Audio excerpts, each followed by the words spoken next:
नमस्कार मित्रों। भारतीय दंड संहिता के आज अगले हिस्से में हम लोग आगे बढ़ने जा रहे हैं। पिछली क्लास में आप धारा 27 तक पढ़ चुके हैं। अब इसके आगे का सफर करना है कि किस प्रकार कौन से ऐसे प्रमुख धाराएं हैं जो हमारे लिए इम्पॉर्टेंट हैं, प्रश्न बनने के लिए इम्पॉर्टेंट हैं। ठीक, पहले भी हमारी चर्चा हो चुकी है कि ये संहिता बहुत बड़ी संहिता है।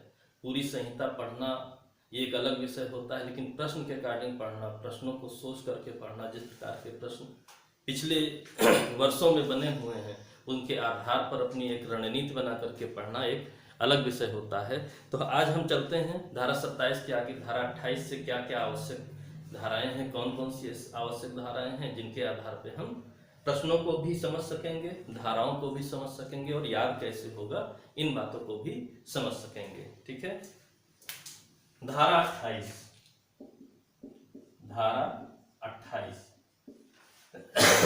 भारतीय दंड संहिता की धारा 28 क्या कहती है? धारा 28 कूटकरण के बारे में कहती है। कूटकरण, ठीक, ये शब्द प्रचलित शब्द भी है, हमारे आपके बीच भी जो है चर्चा में रहता है। कूट बनाना, किसी भी चीज का जो है सिमिलर, उसी तरीके से जैसा हो बहुत दिख रहा हो उसी तरीके से कोई दस्तावेज रचना, कोई अदर वस्तु रचना, कोई साक्ष्य के लिए किन्हीं बातों को रचना ही कूटकरण कहलाता है। ठीक, ये जो प्रश्न बनता है काउंटरफिट, अंग्रेजी में भी इसको जानना जरूरी होता है। काउंटरफिट, काउंटरफिट बोला जाता है। ठीक है, काउंटरफिट या कूटकरण, ठीक, सदृश्य संरचना, इसमें सबसे इंपॉर्टेंट शब्द है सदृश्य।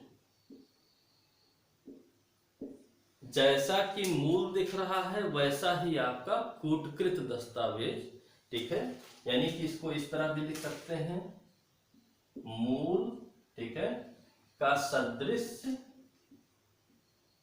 कूटकृत, काउंटरफिट। ठीक, मूल का सदृश्य कूटकृत होता है। ठीक, बहुत सी जाली दस्तावेज बनते हैं, बहुत से नकली दस्तावेज बनते हैं, तो हमारी प्रचलित भाषा में जाली दस्तावेज भी बोला जाता है।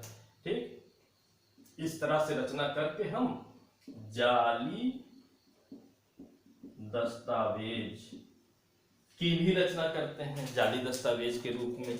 ठीक, बस बात क्या आती है, अपराध में ये किस कैटेगरी में चला जाता है? बहुत कुछ हमने देखा है, बहुत कुछ जैसे पिक्चरों में देखे हैं, पुलिस की वर्दी पहन करके पुलिस का रोल निभाते हैं या तमाम ऐसे तरीके से होते हैं, लेकिन अपराध की श्रेणी में तब चला जाता है जब, ठीक है, इस सदृश या कूटकृत का उपयोग प्रवंचना के लिए,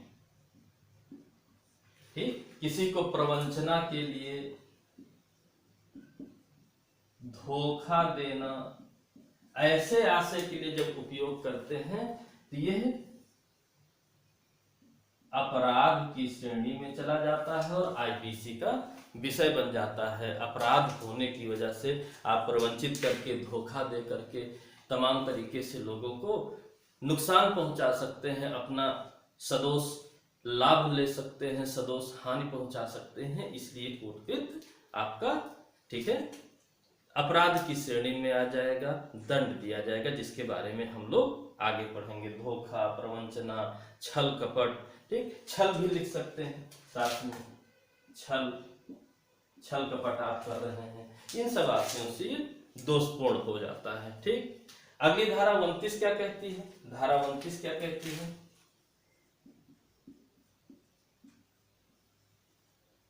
ठीक है, दस्तावेज। दस्तावेज, दस्तावेज क्या होता है? डॉक्यूमेंट क्या होता है? डॉक्यूमेंट क्या होता है? ठीक, ये हमेशा किसी पदार्थ पर, किसी पदार्थ पर, ठीक, पदार्थ होना अनिवार्य है, हवा में नहीं बनेगा, किसी पदार्थ पर चिन्ह, अंक ठीक है, चिन्ह लगा करके दस्तावेज बना लिए, अंक लिख करके जो है लिखे, शब्द कुछ भी इस तरह से लिखा जाता है तो उसका अर्थ होता है कि डॉक्यूमेंट है। जैसे जैसे एक उदाहरण इसका जो है बहुत इंपॉर्टेंट है, जैसे आप जानिए कि दूध वाला, ठीक, दीवार पर निशान, जैसे 1 2 3 4 5 6 7 8 इस तरीके से, या डेट में 1 2 3 4 इस तरीके से लिखा है, एक एक लाइन से काटता चला जा रहा है, ठीक है, यही दस्तावेज हुआ। क्योंकि अब इसका उपयोग करके हम किस बात के लिए निशान लगाया गया है जोड़ सकते हैं, घटा सकते हैं, उपयोगी बन गया। पदार्थ पर, दीवार भी एक पदार्थों से निर्मित वस्तु है, दीवार है, उस पर निशान लगा लिए, कैलेंडर में निशान लगा लिए, तमाम तरीके से इस तरह निशान लगा करके, चिन्ह लगा करके, अंक लिख करके, शब्द लिख करके किसी भी भाग से रचते हैं, साक्ष्य के रूप में उपयोगी हो जाए तो वही दस्तावेज कहलाता है। ठीक, ये 2 धाराएं आपकी थी, ये 2 धाराएं आपकी थी। सरल भाषा में समझिए, कोई ऐसी आवश्यकता नहीं है कि उसे कठिन भाषा में समझा जाए। ठीक है, आईपीसी का लोग बहुत कुछ बताएंगे कि बहुत कठिन है, याद नहीं होता है, बहुत आसान है। 28 में आपने कूटकरण पढ़ा, 29 में आपने दस्तावेज डॉक्यूमेंट के बारे में पढ़ा। अब 30 धारा 30 क्या कहती है? धारा 30 क्या कहती है? धारा 30, ठीक है, धारा 30 कहती है मूल्यवान प्रतिभूति के बारे में। मूल्यवान प्रतिभूति क्या होती है? ठीक है, मूल्यवान प्रतिभूति, ठीक, प्रतिभूति यानी गारंटी। ठीक, कोई मूल्य हो, कोई चीज हो, कोई बात हो जिसको हम मूल्यवान समझें, अगर वो गारंटी के तौर पे यूज हो सकती है तो वही मूल्यवान प्रतिभूति बन जाती है। ठीक, इसको जानना अति आवश्यक है आपके लिए। सीधे धारा में पूछेगा, सीधे धारा में पूछेगा कि ये क्या है क्या नहीं है।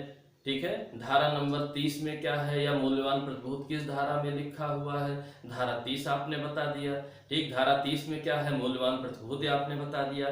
बस थोड़ा सा कठिन बनाना हुआ तो पूछ सकता है कि क्या हो सकता है, ये मूल्यवान प्रतिभूति क्या हो सकता है। एक उदाहरण ले लें, चेक।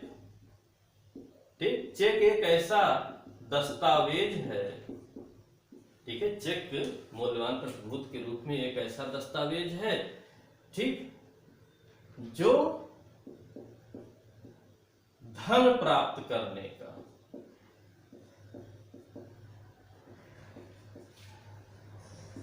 अधिकार सृजित करता है।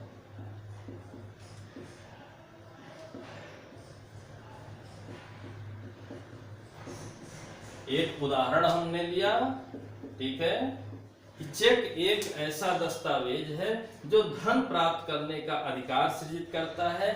इसका मतलब यह हुआ कि जिस भी डॉक्यूमेंट से भी, ठीक है, जिस भी डॉक्यूमेंट से कोई अधिकार सृजित हो, आपको लाभ मिले, ऐसा कुछ बात हो जाए, वो हर एक दस्तावेज जिससे कोई लाभ ले सकता है, किसी भी प्रकार का धन के रूप में लाभ ले सकता है, अन्य तरीके से लाभ ले सकता है, वो सभी कुछ मूल्यवान प्रतिभूति के रूप में आपको मिलेंगे। उन सभी को मूल्यवान प्रतिभूति कहा जाएगा। ठीक, धारा 31, धारा 30 बिल्कुल सिंपल थी, दस्तावेज कोई भी हो, अधिकार का सृजन करे, उसको भी हम मूल्यवान प्रतिभूति कहेंगे। ठीक, सीधे रुपए पैसे ही नहीं है। ठीक, क्योंकि आपने रुपए में देखा होगा कि रिजर्व बैंक के गवर्नर साहब की सिग्नेचर के ऊपर लिखा होता है कि हम धारक को इतने रुपए देने का वचन अदा करते हैं। तो एक वचन दिया, वचन पत्र दिया, इसका मतलब जो है वो वचन पत्र जिसके पास है तो वो 100 रुपए, 500 रुपए, 2000 रुपए के मूल्य का जो है वो खरीदारी कर सकता है, क्योंकि उसमें वचन है, एक अधिकार सृजित हो रहा है कि वो नोट लेने के बाद आपके पास 100 रुपए हैं, ऐसा आरबीआई गारंटी ले रही है। ठीक है, गारंटी ले रही है तो मूल्यवान प्रतिभूति हो जाता है वचन पत्र के रूप में, जो हमारी नोट होती है। धारा 31 बहुत सरल है। धारा 31 बहुत सरल है। धारा 31 विल की बात करता है। ठीक, विल या आप इसको वसीयत कहते हैं। वसीयत, विल या वसीयत, ये भी एक प्रकार का क्या है? दस्तावेज है। ठीक, ये भी एक प्रकार का क्या है? दस्तावेज है। आप देखिए धारा 29 में दस्तावेज की परिभाषा दी गई। पदार्थ पर जो है चिन्ह, अंक या किसी माध्यम से आप किसी बात को दस्तावेज कह सकते हैं। तो उदाहरण के रूप में वहां दूध वाले का हमने ले लिया, लेकिन दूसरा उदाहरण आईपीसी में ही लिखा है, इसीलिए क्रमशः याद होता है कि धारा 29 अगर दस्तावेज की बात कर रहा है तो धारा 30 ऐसे दस्तावेज की बात कर रहा है जो मूल्यवान प्रतिभूति बन सके, जैसे चेक, नोट, ये सब। धारा 31 विल या वसीयत की बात कर रहा है। ठीक, इससे भी भविष्य का अधिकार सृजित होता है। कोई विल या वसीयत करके अगर मर जाता है तो अपनी प्रॉपर्टी को, संपत्ति को किसी के नाम या किसी भी तरीके से उसको किस तरह दान देना है, किसी को अपने पुत्र या रिलेशन वाले को देना है, किसको क्या देना है, वो बांट के चला जाता है, यानी उसका अधिकार सृजित हो जाता है। ऐसा दस्तावेज विल या वसीयत है। अधिकार सृजित हो रहा है, ये बात याद रखिएगा। ठीक है, ये बात याद रखिएगा। ठीक, ये यानी कि 29, 30, 31 तीनों एक जैसी धाराएं हैं। 29 दस्तावेज की बात करता है, दस्तावेज डॉक्यूमेंट की बात अगर नहीं समझ में आता है तो एक उदाहरण 30 पढ़ लीजिए, एक उदाहरण धारा 31 पढ़ लीजिए, आपको बिल्कुल से समझ में आ जाएगा। इस तरीके से पढ़ेंगे आईपीसी, आपके लिए बहुत आसान रहेगा। ठीक है, आपके लिए बहुत आसान रहेगा, यानी 29, 30, 31। और देखा जाए कहीं ना कहीं धारा 28 भी कूटकरण, क्योंकि दस्तावेजों का ही अधिकांशतः कूटकरण होता है, नकली फर्जी बहुत से दस्तावेज बना लिए जाते हैं। ठीक है, तो वो 28, 29, 30, 31 चारों धारा एक साथ पढ़िए, आपको हमेशा याद रहेगा। ठीक है, अगली बात थोड़ा सा बदल जाएगी, थोड़ी सी बदल जाएगी। बदलने के बाद क्या होगा? बदलने के बाद क्या होगा? ठीक है, अब धारा 31 के बाद धारा 32 नहीं पढ़ना है, कोई आवश्यकता नहीं है आपको धारा 32 पढ़ने के लिए, किसी भी प्रकार की आवश्यकता नहीं है, क्योंकि यहाँ से प्रश्न आपका बहुत इंपॉर्टेंट नहीं बनता है। ठीक है, बहुत कुछ भी नहीं है।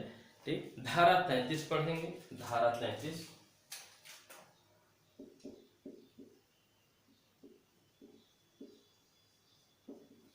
ये कार्य या लोप, ठीक, कार्य या लोप की बात करती है।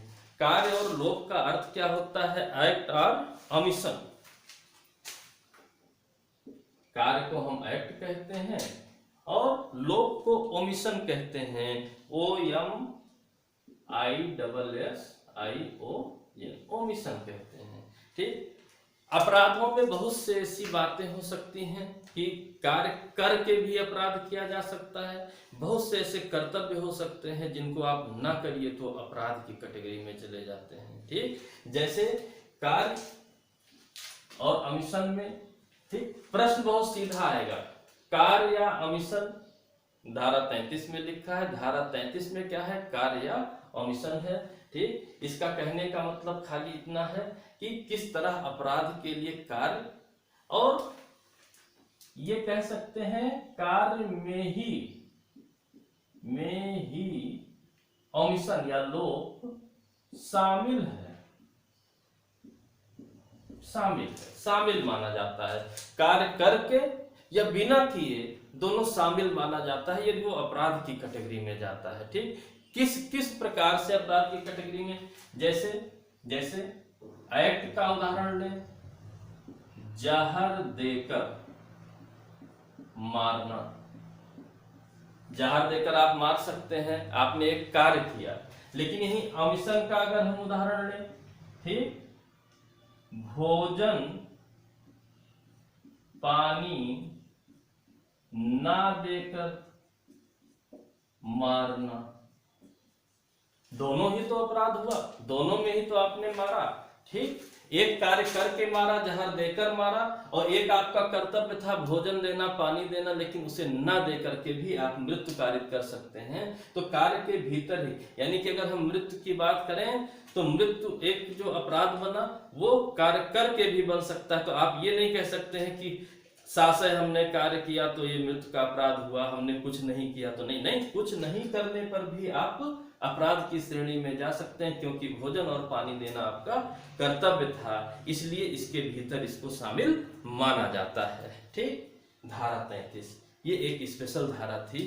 कई बार होता है कि यहाँ पर आईपीसी में अंदर अपराधों में पढ़ेंगे तो कार्य करना हर जगह लिखा हुआ है। ठीक, स्पेशली लोप करना नहीं लिखा है, इसीलिए धारा 33 में स्पष्ट कर दिया गया कि कार्य के भीतर लोप भी शामिल है। लोप करके भी अगर आप अपराध करते हैं, अपने कर्तव्य का भंग करके भी यदि आप अपराध करते हैं तो आपको दंडित किया जाएगा। ठीक, अगली धारा बहुत इंपॉर्टेंट है, आप मान करके चलिए कि प्रश्न आने की पूरी संभावना रहती है। ठीक है, जहां कहीं भी आईपीसी सिलेबस में होता है वहां के लिए सबसे इंपॉर्टेंट धाराओं में से एक है धारा 34। धारा 34, ठीक, ये एक अलग प्रकार की बात कहता है। ठीक, आईपीसी की जितनी धाराएं हैं वो अपराध से संबंधित, अपराध को स्पष्ट करने से संबंधित इस तरीके की धाराएं हैं, लेकिन धारा 34 एक अलग तरीके की बात कहता है। ठीक, यहां मुख्य बातें क्या हैं, यहां पर मुख्य बातें क्या हैं, उन चीजों को जानना अति आवश्यक है। यदि नहीं जानेंगे तो गड़बड़ हो सकती है। यहां की मुख्य बातें ये हैं, 2 या 2 से अधिक व्यक्ति। पहला पॉइंट क्या है, धारा 34 तभी लागू होगी जब 2 या 2 से अधिक व्यक्ति होंगे। अधिक कितने भी हो सकते हैं, अकेले व्यक्ति पर कभी भी धारा 34 लागू नहीं होती है। इस बात को हमेशा याद रखिएगा, दृष्टांत बना करके प्रश्न पूछेगा। ठीक, दूसरी बात, पहली बात ये हो गई। दूसरी बात, अपने सबके सामान्य आशय को अग्रसर करने में। ठीक, दूसरी बात है अपने सबके, यानी 2 लोग हों, 2 से अधिक हों, सबके सामान्य आशय को अग्रसर करने में अगर कार्य किया जाता है, कार्य हो, तब ये धारा लागू होगी। तीसरी बात, इसका अर्थ क्या हुआ कि 2 या 2 से अधिक व्यक्ति हों, अपने सबके सामान्य आशय को अग्रसर करने में कार्य किया गया हो। इसकी अगली बात, क्या इसका मतलब है। ठीक, तीसरी बात क्या कहती है, तीसरी बात क्या कहती है, सबसे इंपॉर्टेंट। ठीक है, अब जितने भी व्यक्ति हैं, अभी इसमें हमको अलग से पढ़ना पड़ेगा। सबसे इंपॉर्टेंट शब्द है सामान्य आशय, इसको अलग से पढ़ना पड़ेगा। जितने भी व्यक्ति हैं, जितने भी व्यक्ति हैं, उनके लिए कोई बात है। क्या बात है, मान लीजिए 2 या 2 से अधिक लोगों ने काम किया, ठीक, सामान्य आशय बनाया, उनमें से एक ही ने काम किया। मान लीजिए A, B, C, D 4 लोग हैं, इनका कैसा आशय है, सामान्य आशय है। ठीक, इस सामान्य आशय को अग्रसर करता है कोई। अग्रसर किसने किया, ए ने किया, अग्रसर ए ने किया,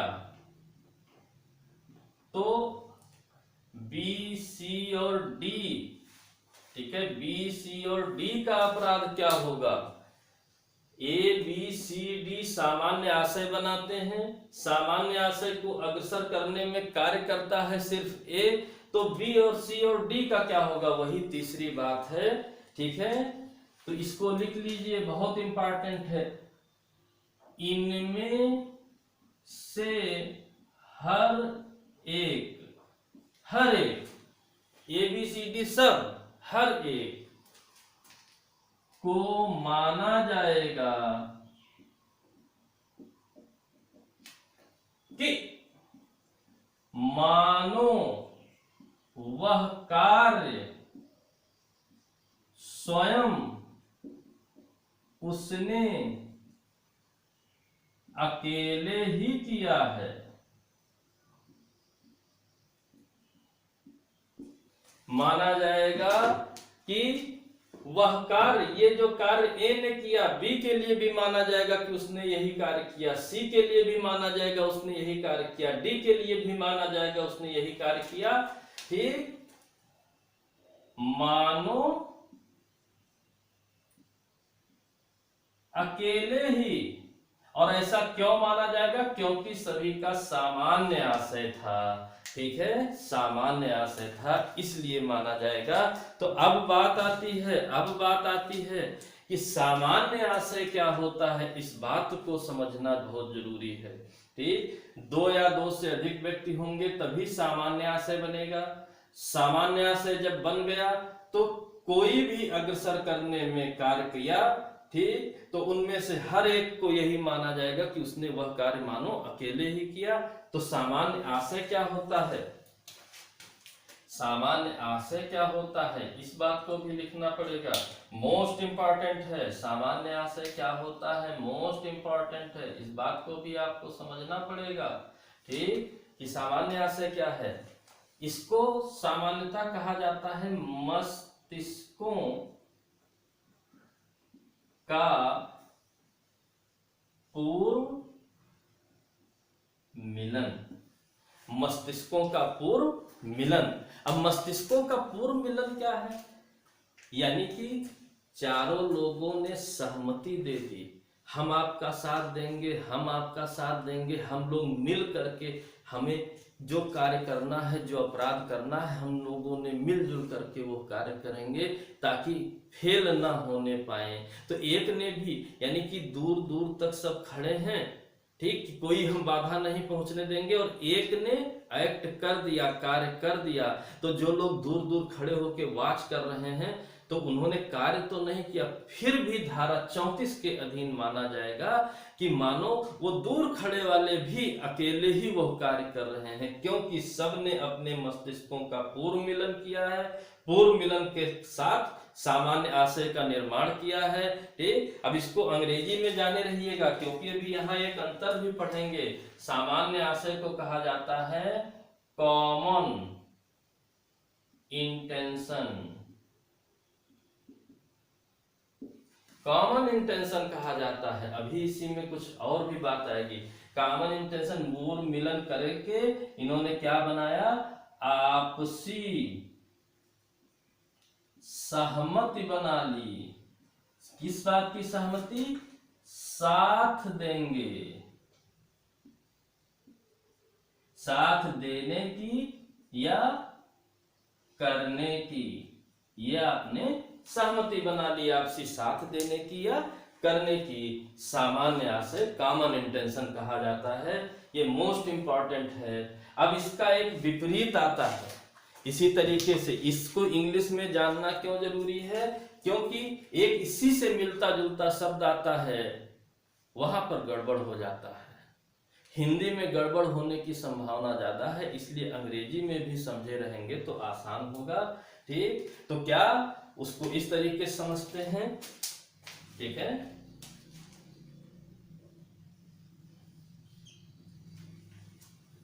समान आशय,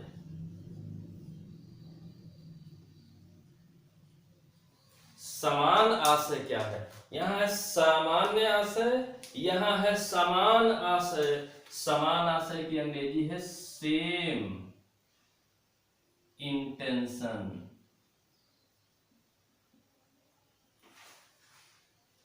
इसकी अंग्रेजी क्या है, कॉमन इंटेंशन, इसकी अंग्रेजी है सेम इंटेंशन। सेम इंटेंशन बहुत लोगों का होता है, बहुत लोगों का।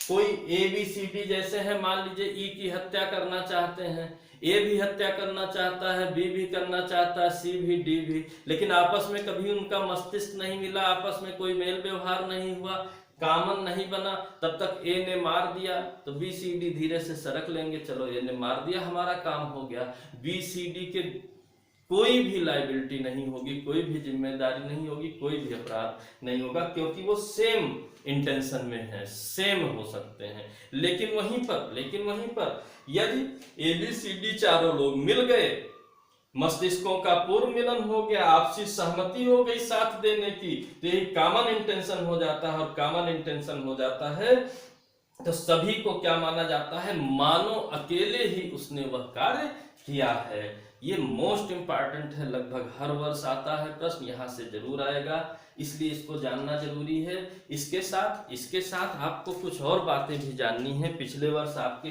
कुछ केसला भी आए थे, आपके सिलेबस में स्पष्ट तौर पर लिखा हुआ है कि संबंधित बहुत महत्वपूर्ण जो वाद हैं उनको भी पूछ सकता है। वादों के मामले में संविधान ज्यादा इंपॉर्टेंट है, लेकिन आईपीसी की भी कुछ ऐसी धाराएं हैं जहां कुछ वाद जानना आपको जरूरी है।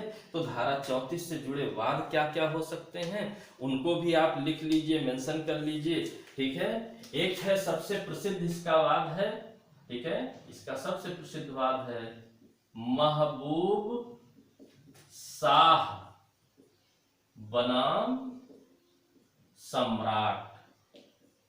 ठीक, एक केस ये है महबूब शाह बनाम सम्राट। ठीक, दूसरा केस क्या है, इसमें क्या हुआ था ये भी जान लीजिए थोड़ा सा, कि ये अंग्रेजों के समय का केस है। कुछ लोग जैसे नरकुल, शायद आप जानते हो, नरकुल नदियों की जो छोटी धाराएं होती हैं, ज्यादा तेज पानी नहीं बहता है, वहां पर जम जाता है, उसी की बांसुरी वगैरह बजती है, आपकी बजाने वाले यंत्र बजते हैं, तमाम बनाए जाते हैं। तो नरकुल लगा हुआ था, तो जिसका एरिया था, दूसरा आदमी आया काटने लगा, तो जिसके एरिया में काट रहे थे उसने हल्ला गुहार मचाई। तो कुछ लोग उसके घर के दौड़ते हुए आए और मारो मारो कह करके किसी को मार देते हैं। तो बात ये आती है कि क्या इनकी सहमति थी? तो देखा गया पहले से तैयारी बना के रखे थे कि अगर आएंगे तो हम लोग मारेंगे, मतलब सहमति थी। तो जो जिसने मारा था वो तो भाग गया, जिसने नहीं मारा था वो महबूब शाह साहब पकड़े गए। लेकिन माना गया कि तुम उसके समर्थन में आए थे, मस्तिष्कों का पूर्व मिलन हो चुका था, आप लोग सहमत थे कि इसको मार दिया जाए, मारो मारो चिल्ला रहे थे आप, और उसने मार दिया, तो आपको भी माना जाएगा कि आप भी दोषी हो, इसलिए महबूब शाह को यहाँ दंड दिया गया था। इसी तरीके से आपका है, ठीक है, इतिहास में एक बहुत इंपॉर्टेंट नाम है बरींद्र कुमार घोष, ठीक है, क्रांतिकारी थे हमारे बरींद्र कुमार घोष, श्री अरविंदो घोष जी के छोटे भाई थे। क्रांतिकारियों में उनका नाम बहुत ऊंचा है, बहुत अव्वल दर्जे के क्रांतिकारी माने जाते हैं, ठीक है। तो उनसे जुड़ा भी केस है, बरींद्र कुमार घोष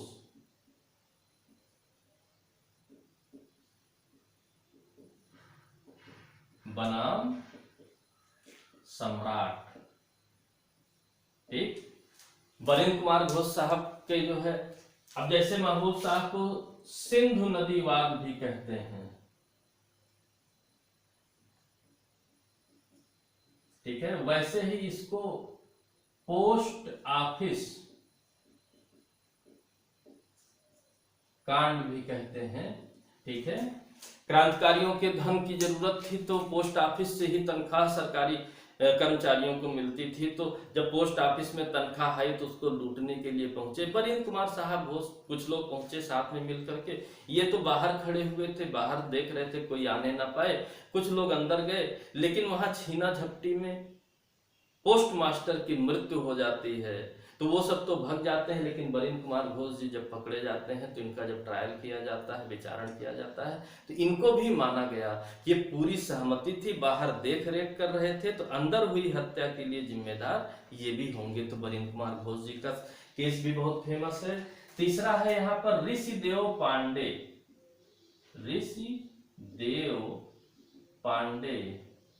बनाम उत्तर प्रदेश राज्य। ठीक, ऋषिदेव पांडे बनाम उत्तर प्रदेश राज्य, ये भी आपका इंपॉर्टेंट केस है।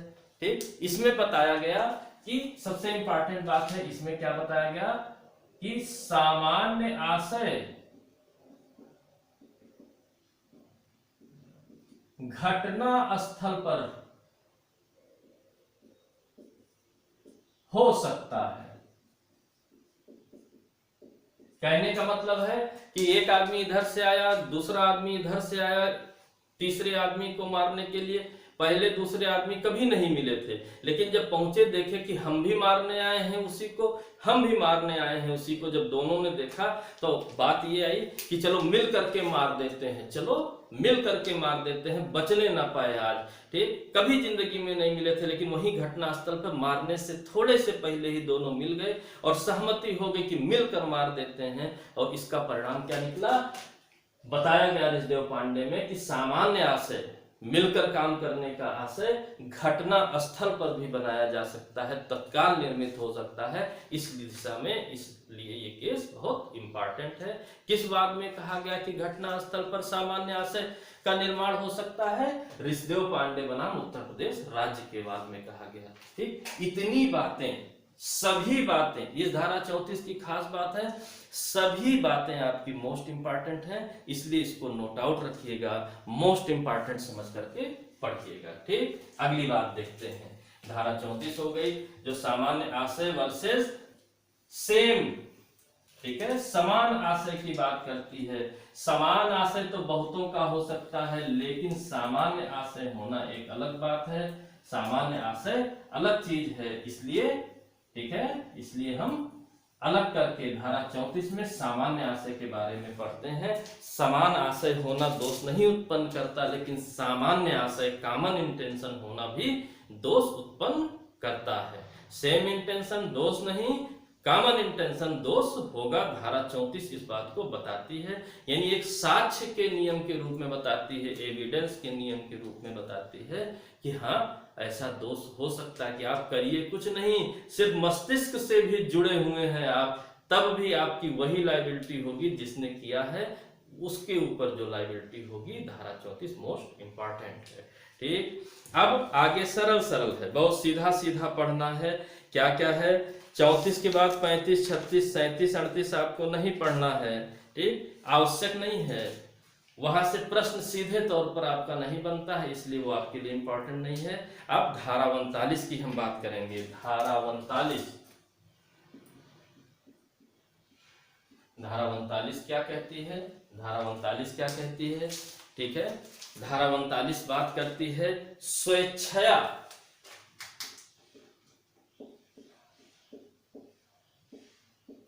स्वेच्छया यानी अपनी इच्छा से,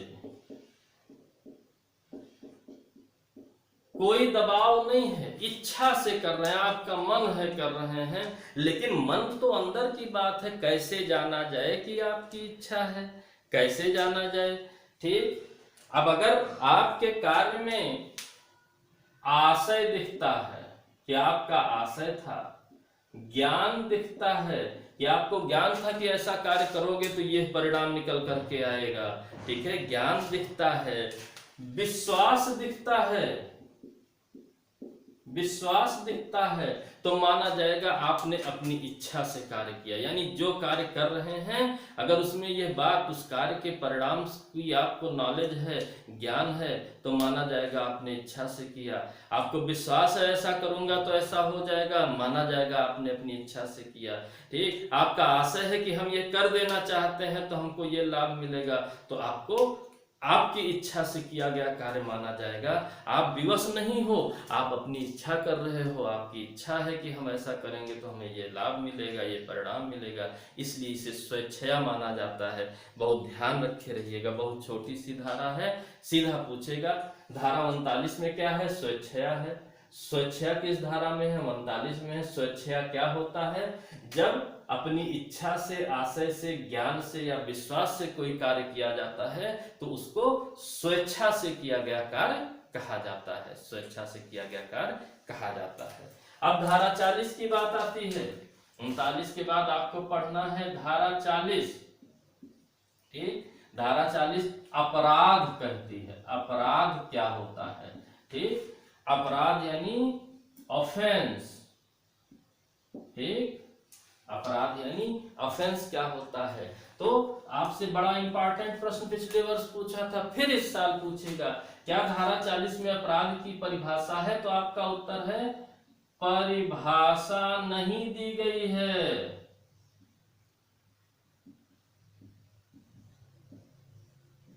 परिभाषा नहीं दी गई है, परिभाषा यहां पर नहीं है। फिर क्या है, फिर क्या है? तो यहां पर बताया गया है कि जो बातें, ठीक है, इस आईपीसी के तहत रोकी गई हैं कि ऐसा करोगे तो यह अपराध होगा, ऐसा नहीं करोगे तो यह अपराध होगा, जिन बातों के, जिन चीजों के, जिन एक्टिविटीज के बारे में, जिन कार्यों के बारे में आईपीसी में लिखा हुआ है कि यह गलत होगा, यह करना अपराध होगा, वो धारा 40 में है। लेकिन अपराध की परिभाषा हमने पहले वीडियो में प्रारंभिक, इसीलिए हमने पहले वीडियो में जो प्रारंभिक का वीडियो है उसको जरूर आप देखिएगा। ठीक, लाइक सब्सक्राइब भी करते रहिएगा ताकि आगे के क्रमशः वीडियोज आपको मिलते रहें। ठीक है, जब उसको देखेंगे तो वहां हमने देखा केनी की, हुदा की, ठीक है, स्टीफन की, तमाम लोगों की परिभाषा पढ़ा जो अपराध के लिए दिए जाते हैं, वो एक अलग बात थी। लेकिन धारा 40 आईपीसी के तहत अपराध की परिभाषा नहीं दी गई है।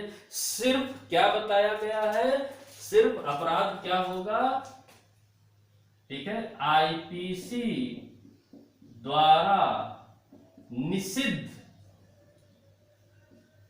यानी आप आईपीसी ने जो निषिद्ध किया है धारा 40 के अंतर्गत, उनको अपराध, यानी कि जिस चीज को रोक दिया गया अगर वो कार्य आप करेंगे तो आईपीसी के तहत अपराध आप करेंगे। इस बात को याद रखते रहिएगा। धारा 40 इस बात की चर्चा करती है। ठीक, धारा 40 के बाद धारा 41, धारा 42 भी नहीं पढ़ना है, धारा 43 पढ़ना है, अवैध धारा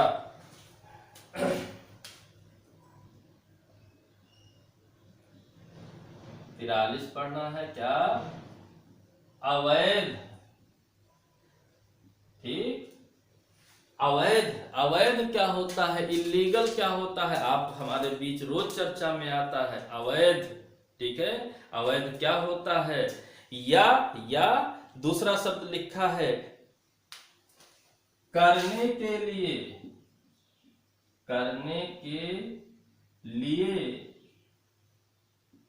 विधि द्वारा आबद्ध,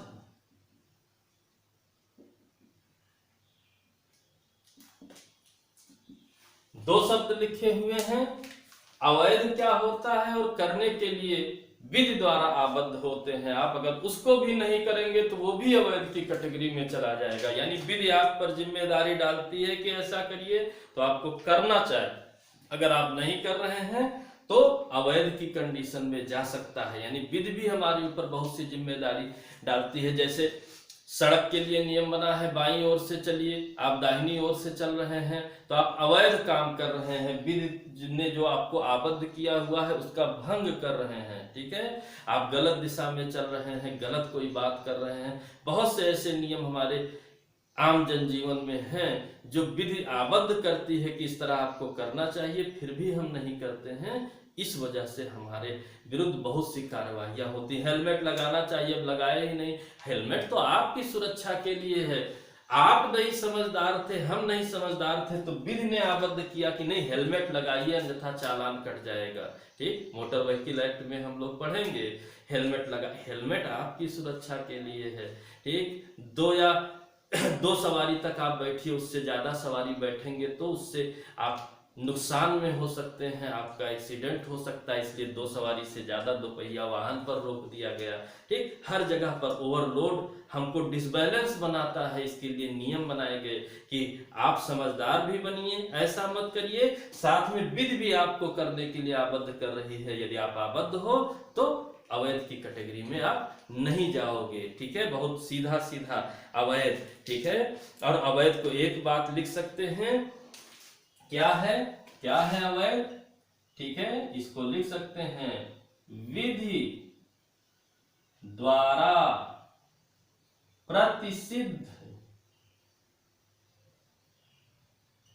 विधि ने जिस बात को प्रतिषिद्ध कर दिया गया हो, रोक दिया गया हो, रोका गया हो, ठीक है, रोका गया हो, उसको क्या कहते हैं, अवैध है। अगर आप ऐसा कार्य करते हैं, ठीक, यानी कि कर्तव्य भी और प्रतिषिद्ध भी, दोनों बातें अवैध की कैटेगरी में आ सकती हैं। यदि रोके गए कार्य को करोगे या जो कहा गया है करने को वह आप नहीं कर रहे हो तो दोनों अवैध की कैटेगरी में आएंगे। ठीक, चलते हैं अगली धारा की ओर।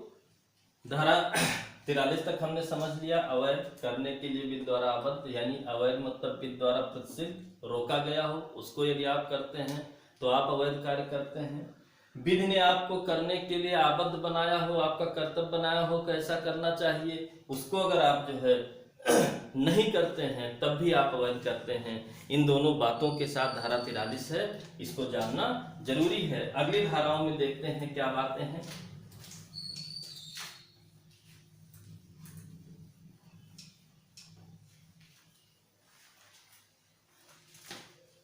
धारा 44 क्या कहती है? धारा 44, ठीक, देखिए कितनी क्रम से धारा लिखी हुई है।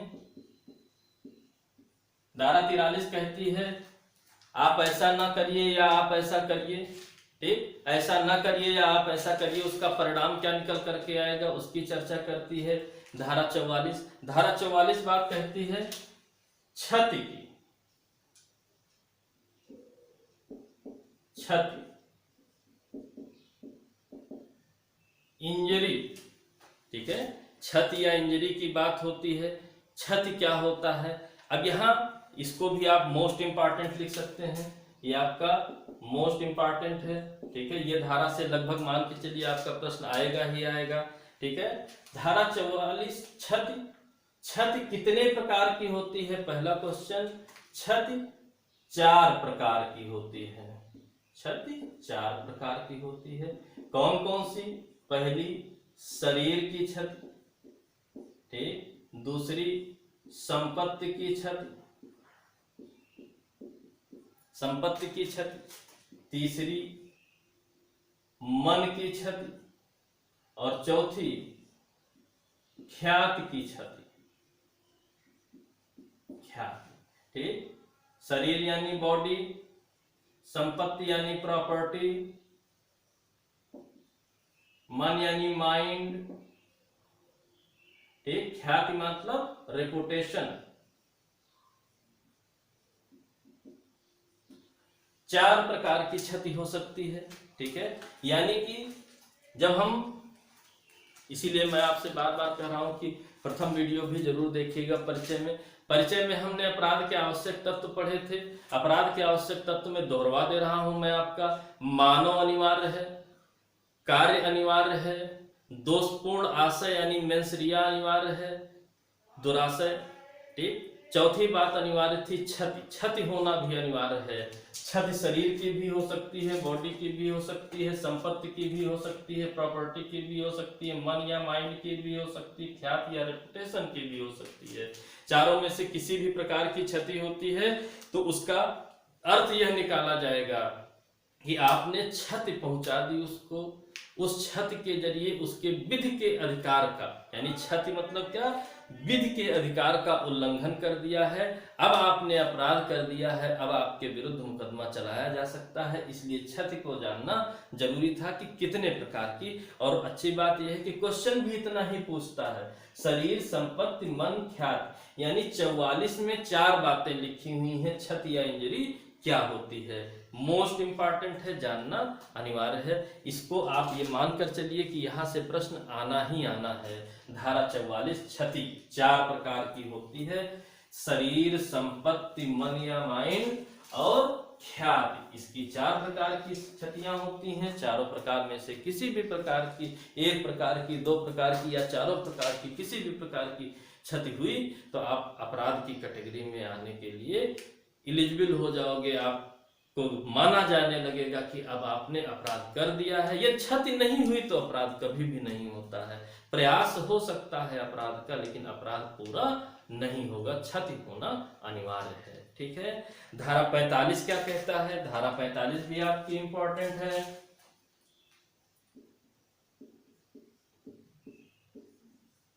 धारा 45 क्या कहती है? धारा 45 कह रही है जीवन या लाइफ, जीवन या लाइफ, बस इतना ही प्रश्न है। जीवन क्या? मानव, किसका जीवन? मानव, मानव जीवन की बात हो रही है, ठीक है, मानव जीवन। ठीक, धारा 45 के बाद धारा 46 क्या कहती है? ये मृत्यु की बात करती है, मृत्यु, डेथ। डेथ किसकी? मानव की, ठीक है, मानव की मृत्यु की बात करती है। यानी अपराध में मानव जीवन और मानव मृत्यु इन सब की चर्चा है आईपीसी में, इसलिए इन्होंने बताया कि जहां कहीं भी कुछ स्पेशल ना लिखा हो, विशेष केवल जीवन शब्द लिखा हो, केवल मृत्यु शब्द लिखा हो, तो धारा 45 के अनुसार जीवन मतलब मानव का जीवन, धारा 46 के अनुसार मृत्यु अर्थात मानव की मृत्यु। दो बातें बहुत सीधी सीधी जाननी थी, ठीक है। इसके बाद 47, 48, 49 आपको नहीं पढ़ना है, 50 भी नहीं पढ़ना है, 51 भी नहीं पढ़ना है। अब अंतिम दो धाराएं इस चैप्टर की बचती हैं, अंतिम दो धाराएं इस चैप्टर की बचती हैं। उनमें क्या क्या आपको करना है? उन दो धाराओं में भी सरल प्रश्न बनते हैं, उनको करके आपको एक पार्ट जो इंट्रोडक्शन का होता है, यानी कि परिचय आईपीसी से पहले का पहले वीडियो में, फिर धाराओं से जुड़ी हुई परिचय, ठीक है, यानी कि सामान्य रूप से आपको आईपीसी में जानने के लिए जो व्यवस्था आईपीसी अधिनियम में दी हुई है वो धारा 1 से लेकर के धारा 52 का तक दिया हुआ, जिसकी दो धाराएं भी आपकी बची हुई हैं, ठीक। इसके बाद विशेष बातें शुरू हो जाएंगी। यहाँ तक अभी परिचय चल रहा है आपका, 3 वीडियो में आपका सिर्फ परिचय हुआ। एक आईपीसी एक्ट शुरू करने से पहले की बातें पहले वीडियो में, और उसके बाद 2 हिस्से में 2 वीडियो में आपकी ये बातें आ रही हैं। धारा 52 क्या कहता है? धारा 52 पढ़ना है हमें। धारा 52 क्या कहता है? ठीक है, धारा 52 में लिखा हुआ है आपका सद्भाव पूर्वक, सद्भाव पूर्वक, ठीक। सद्भाव क्या होता? अरे जो हम आप समझ रहे हैं वही होता है, लेकिन विधि में उसको कुछ शब्दों के हिसाब से, क्योंकि सद्भाव भावनाएं भी हमारे अंदर होती हैं, मन, आशय, सद्भाव, दुराशय, तमाम ऐसे शब्दों के बारे में हमने जाना जो हमारे अंदर होती हैं, ऊपर से नहीं दिखती हैं। तो क्या क्या आपके पास शब्द हो, क्या क्या सोचने की आप में क्षमता हो, देखने की आप में क्षमता, तो उसके आधार पर अनुमान लगाया जा सकता है। इसीलिए सद्भाव का भी परिचय दिया। सद्भाव यानी गुड फेथ, गुड फेथ,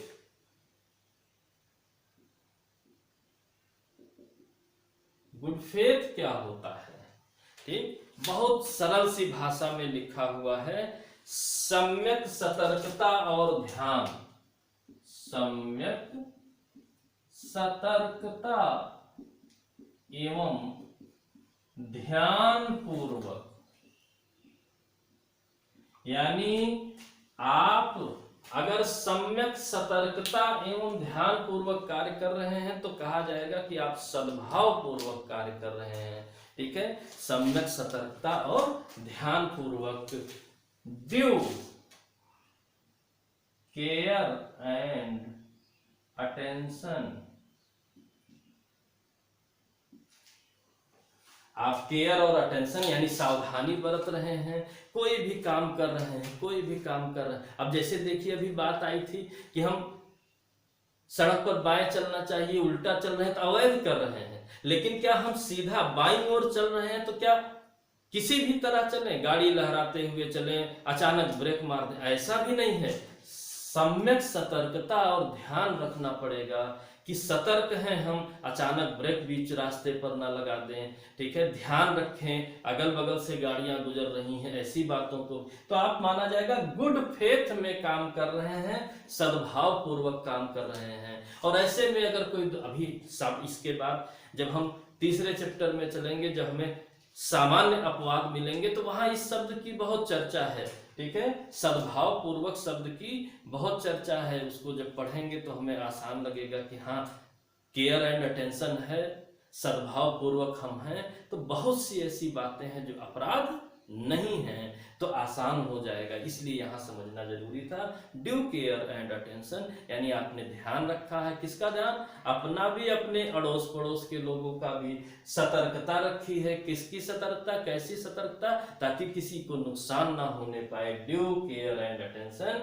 अगर ड्यू केयर एंड अटेंशन में आपका किया गया कार्य है तो गुड फेथ का कार्य होगा, सद्भाव पूर्वक कार्य होगा, तो बहुत से मामलों में आपको बचाव मिलेगा कि कोई अपराध नहीं है, कोई बात नहीं है, आप गलत नहीं थे, आपके मन में दुराशय नहीं था। इस बात को ध्यान रखे रहिएगा। और 52 क्या क्या कहता है? 52 का बहुत सरल है, बहुत सीधी भाषा में पूछेगा।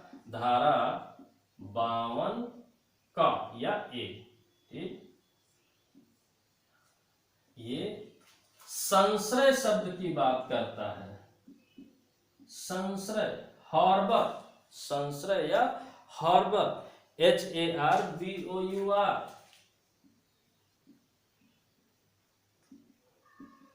यानी कि कोई अपराधी है, वो जेल से भाग गया या ऐसे ही भाग रहा है, पुलिस पीछा कर रही है, आप उसको जानते हुए भोजन दे रहे हैं, ठीक, पानी दे रहे हैं, कपड़ा दे रहे हैं कि जेल वाला कपड़ा उतार लो, ये पहन लो ताकि कोई पहचान ना पाए, साधन दे रहे हैं कि लो भाग जाओ हमारी मोटरसाइकिल लेकर के, आप क्या कर रहे हैं? संश्रय दे रहे हैं, ठीक, नहीं जान रहे हैं, सतर्कता सावधानी आपने बरती, उसके बारे में नहीं पता है कि भगोड़ा है, पुलिस इसको खदेड़ रही है, ये जेल से भागा हुआ, तो कोई समस्या नहीं।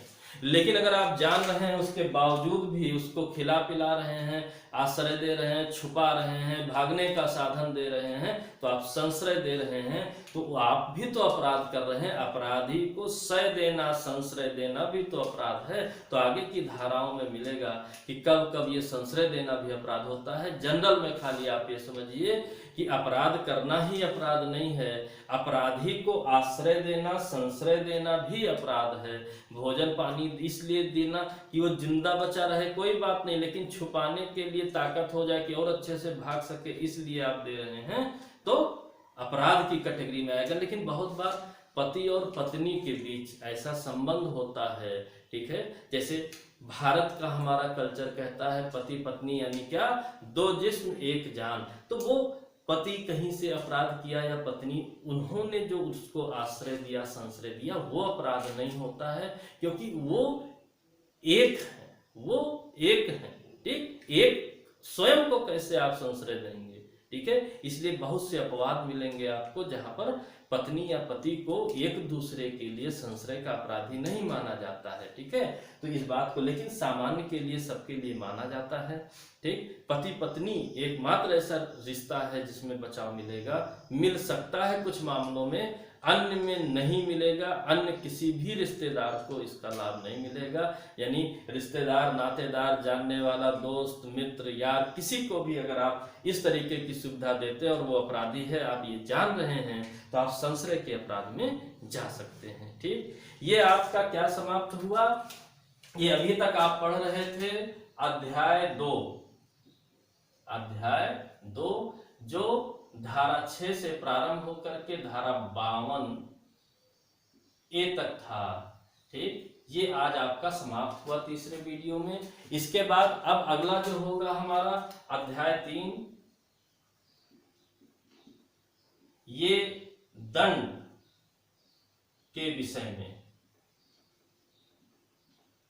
दंडों के विषय में होगा, ठीक। आपको कई ऐसे हर दंड के बारे में, मतलब ये मोस्ट इंपॉर्टेंट क्वेश्चन है, दंड क्या होते हैं, दंड हमारे यहाँ जो दंड दिया जाता है उसका उद्देश्य क्या है, दंड के प्रकार कितने होते हैं, ठीक, कौन कौन सा मृत्यु दंड देना है, आजीवन कारावास, तो इन सब का मतलब क्या होता है, इन सभी की चर्चा यहाँ पर होगी दंडों के विषय में। तो अगले वीडियो में आपको दंडों के विषय में मैं बताऊंगा दंड क्या होते हैं और भारत की अवधारणा क्या है कि हम किस प्रकार का दंड देंगे, उस चीज को हम लेकर के चलेंगे, ठीक। नेक्स्ट वीडियो देखना ना भूलिएगा, ठीक है। आपको सही समय पर ये वीडियो मिले इसके लिए लाइक और सब्सक्राइब कीजिए, जैसे ही पोस्ट होगा तुरंत आएगा, ठीक। इस समय कोरोना महामारी के कारण थोड़ा सा जो है वीडियो बनाने में साधन संसाधन भी थोड़ा सा कम पड़ रहे हैं, तमाम चीज़ें, पेन भी नहीं मिल रही हैं, समस्याएं हैं, तो उस चीज़ों को देखते हुए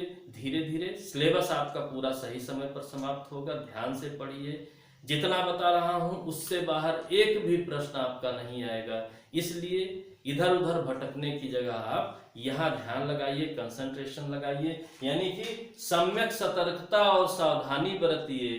प्रश्न तो अपने आप सही होंगे, कहीं से कोई भी कंफ्यूजन आपको नहीं रहेगा। कोई कंफ्यूजन है तो आप कमेंट बॉक्स में भेज सकते हैं, इंडिविजुअल उसका उत्तर दे दिया जाएगा। ठीक है, अगले वीडियो में उत्तर दे दिया जाएगा, जैसा भी सुविधा रहेगा आपको उत्तर मिलेगा। किसी भी प्रकार का कंफ्यूजन नहीं होना चाहिए। ठीक है, धारा 52 का तक आपका हो गया, अध्याय 2 समाप्त हो गया। अध्याय 3 दंडों के विषय में होगा, अध्याय 4 साधारण अपवाद के विषय में होगा। ठीक, इसी तरह क्रमशः ज्यादा बड़ा वीडियो न बना करके कम कम जो है स्पेस लेकर के आपको समझाया जा रहा है, ताकि आप अच्छे से याद हो जाए और मेंटेन कर सकें, क्वेश्चन गलत ना हो ना पाए। सबसे बड़ा उद्देश्य हमारा यही है। ठीक है, यहाँ तक आज आपका हो गया। ठीक है, अगली वीडियो का इंतजार कीजिए। धन्यवाद।